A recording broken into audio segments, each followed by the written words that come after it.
In 1830, not too far from where Cincinnati, Ohio is now, there was a very big forest that seemed to go on forever. Some people had settled in this area, but many had left for places further west. But among those who stayed was a man who came there a long time ago. He lived by himself in a log house surrounded by the forest. He looked like he was part of the dark and quiet forest, because he never smiled or talked much. He got what he needed by selling animal skins in town. His small log house had one door and a window on the other side, but the window was closed with boards.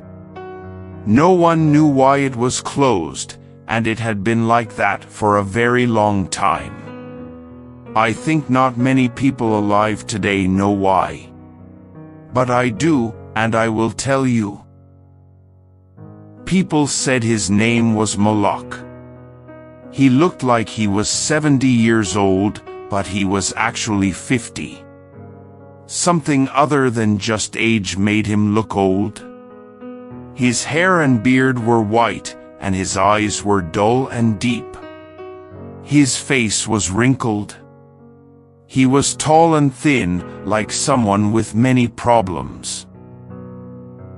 I never saw him, but my grandfather told me about him when I was a boy. My grandfather knew him when they lived nearby a long time ago.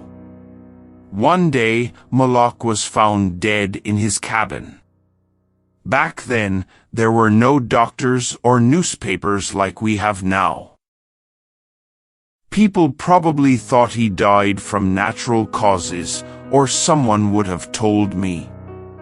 I only know that he was buried near his cabin, next to where his wife was buried.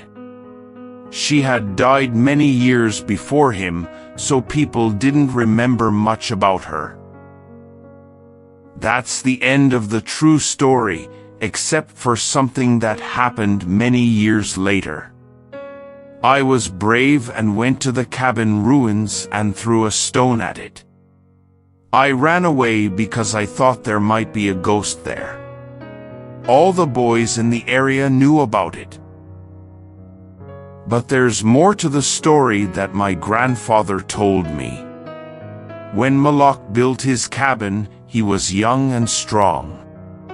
He worked hard to make a farm and he hunted to support himself. He also had a wife, a good and loving woman. She was brave and cheerful, even in dangerous times. We don't know her name, but they loved each other a lot and were happy.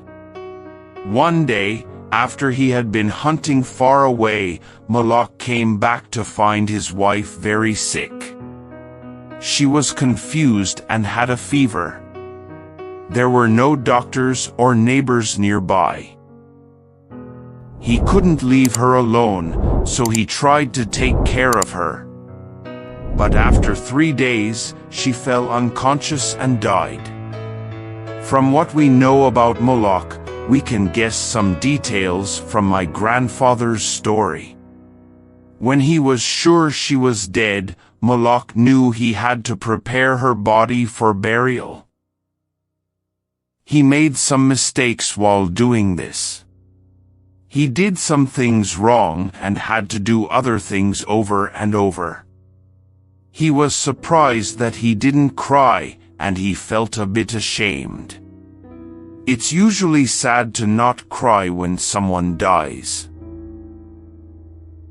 Tomorrow, he said loudly, I'll need to make a box for her and dig a hole in the ground.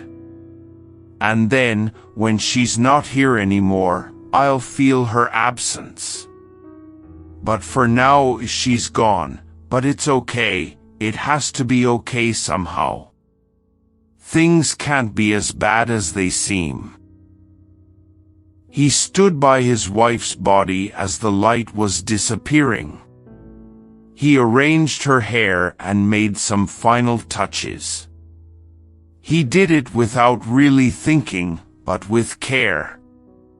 Yet in his mind, he felt that everything was okay, that he'd have her back like before, and everything would make sense. Moloch hadn't experienced such deep sadness before. He couldn't handle all the feelings. His mind couldn't grasp it. He didn't know how deeply he was affected. He'd realize that later and never forget. Deep sadness affects people differently. It can hit someone like a sudden shock, making all emotions more intense. To others, it's like a heavy blow. Moloch might have been affected that way. After he finished his tasks, he sat down next to the table where his wife lay. He noticed how pale her face looked in the growing darkness. He rested his arms on the table and buried his face in them, without tears and very tired. Then a long, eerie sound came through the open window. It was like the cry of a lost child deep in the dark forest.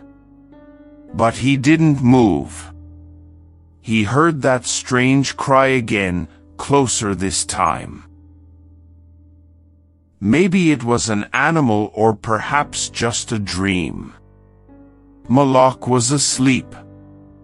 Hours later, he woke up, lifted his head, and listened carefully. He didn't know why. In the dark, beside his wife's body, he remembered everything without being shocked. He strained his eyes to see, he wasn't sure what.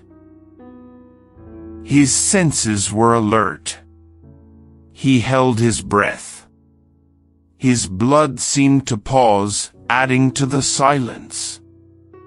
Who or what had woken him up? And where was it? Suddenly, the table moved under his arms. At the same time, he heard or thought he heard light, soft footsteps, one after the other. Like someone walking barefoot on the floor. He was so scared that he couldn't cry out or move. He waited, waiting in the darkness for what felt like a very long time. A kind of fear that one can understand but still survive. He tried but couldn't say his wife's name. He tried but couldn't stretch his hand across the table to see if she was there. His throat was paralyzed. His arms and hands felt heavy. Then something terrible happened. It seemed like a heavy weight hit the table, pushing against his chest. He also heard and felt something fall onto the floor. It was such a loud crash that the whole house shook. There was a struggle and a mix of sounds that can't be described. Moloch got up. Extreme fear made him lose control. He put his hands on the table, but there was nothing there. Fear can turn into madness, and madness makes you act. Acting like a madman, Moloch ran to the wall without a plan. He grabbed his loaded rifle and fired it without aiming. The rifle's flash lit up the room brightly. He saw a big, fierce panther dragging his wife toward the window. The animal's teeth were on her throat. Then it got darker than before, and everything was quiet. When he woke up again, the sun was high, and the forest was full of singing birds. His wife's body was near the window, where the animal had left it when scared off by the light and gunshot. Her clothes were ruined. Her long hair was messy. Her arms and legs were positioned carelessly. Blood was flowing from her terribly torn throat. The ribbon he used to tie her wrists was broken. Her hands were clenched tightly, and there was a piece of the animal's ear between her teeth.